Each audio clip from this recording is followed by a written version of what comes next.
নমস্কার বন্ধুরা, এখানে একটা কী বলবো বিষয় সম্বন্ধে আপনাদের সঙ্গে শেয়ার করতে ইচ্ছে করছে যে কিছু জানার বিষয়। যোগীগুরুরা হংস তত্ত্ব সম্বন্ধে কী বলেছে আমি পড়ি।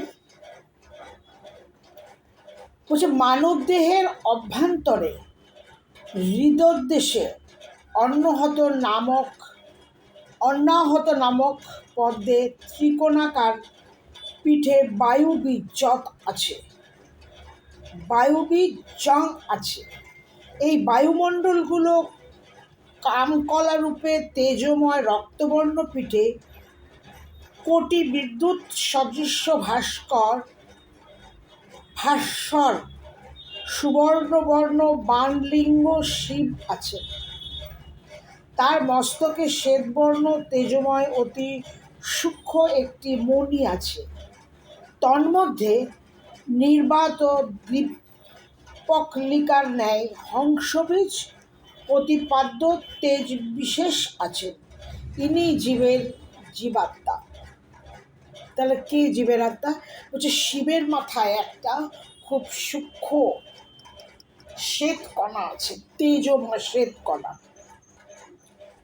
তাহলে অহংভাব আশ্রয় করে এই জীবাত্মা মানব দেহ আছে।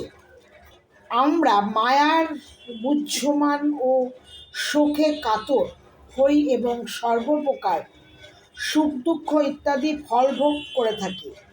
তা আমাদের সকলেরই হৃদয়স্থিত ওই জীবাত্মা ভোগ করে থাকে।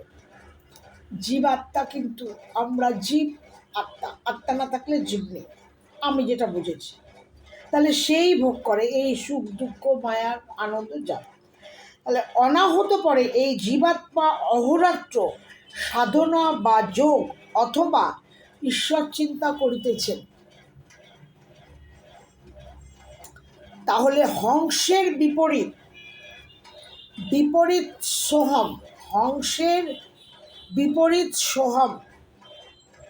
সোহম জীব সর্বদাই জপ করছে। শ্বাস প্রশ্বাসে হংস উচ্চারিত হয়। দেখুন, শ্বাস বায়ুর নির্গম সময়ে হংস ও গ্রহণ সময়ে স এই শব্দ উচ্চারিত হয়। হং, তাহলে হং শিবস্বরূপ এবং স শক্তি স্বরূপিণী। সেই অর্থে ভাঙিয়ে বলছে যে শ্বাস পরিত্যাগ করা যদি গ্রহণ করা না গেল তবে তাকেই মৃত্যু বলা হয়। অতএব হং শিবস্বরূপ বা মৃত্যু, আর সৎকার গ্রহণ করে ইহাই শক্তিস্বরূপ। অতএব এই শ্বাস প্রশ্বাসই জীবের জীবত্ব, শ্বাসরোধের মৃত্যু। সুতরাং হংসই জীবের জীবাত্মা। শাস্ত্রে ভূত শুদ্ধির মধ্যে আছে হংস, অর্থাৎ হংসই জীবাত্মা। তাহলে দেখুন, এই হংস শব্দকে অজাপা গাউলুত্রি বলে। যতবার শ্বাস প্রশ্বাস হয় ততবার হংস পরম মন্ত্র জপ হয়, মানে অজপা জপ হয়। তাহলে জীব আমরা বলছে যে অহরাত্র আমরা, মানে সারাদিনে আমরা 2600 বার অজপা গায়ত্রী জপ করে থাকি।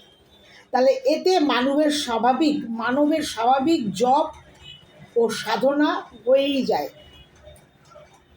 তাই জানতে পারলে মালা ঝোলা নিয়ে আর বাহ্য অনুষ্ঠান বা উপবাসাদি কঠোর কায়ক্লেশ স্বীকার করতে হয় না। দুঃখের বিষয় যে ইহার প্রকৃত তত্ত্ব ও সংকেতের উপদেশ ভাবে এমন সহজ জপ সাধনা কেউ বোঝেই না। গুরু উপদেশ এই হংসধ্বনি সামান্য চেষ্টা সাধকের কর্ণগোচর হয়। এই হংস বিপরীত সোহং সাধকের সাধনা। জীবাত্মা সর্বদাই এই সোহং, অর্থাৎ আমি, তিনি কিনা আমি সেই পরমেশ্বর। অর্থাৎ আমি তিনি কিনা আমি সেই পরমহংস শব্দ জপ করে থাকছি, কিন্তু আমাদের অজ্ঞান তমসাচ্ছন্ন বিষয় বিরূপ মন তা উপলব্ধিই করতে চায় না বা পারিও না। সাধক সামান্য কৌশলে এই শত উত্থিত অশ্রুপূর্বক আলোক সামান্য হংস ও সৌহাং ধ্বনি শ্রবণ করে অপার্থিক পরমানন্দ উপভোগ করিতে পারেন। তার মানে এই কথাটা কে বলেছেন? যোগীগুরু বলেছেন। এবং যোগীগুরুরা কি যোগ করে, যোগের মাধ্যমেই তো এগুলো বোঝা যায়। এই কি বলবো, এই জিনিসটা আমার কাছে আছে বলে আমি এগুলো পড়ি মাঝে মাঝে, কিন্তু আমার সংসারের সাথে একে তো মেলানো যায় না। তাই আপনাদের সাথে আমি একটু শেয়ার করলাম। যদি আপনারা এইটা শুনে আপনাদের মতন করে যদি নিজেরা এটা বোঝার চেষ্টা করেন, তাহলেই ওই যেটা বলেছে ঝোলা নিয়ে নাম জপ তপ করে কিছু হবে না। হবে না নয়, এই যে নিঃশ্বাস আমাদের 2000-1600 বার আমরা অজপা গায়ত্রী মন্ত্র করছি, জপ করেই যাচ্ছি। নমস্কার।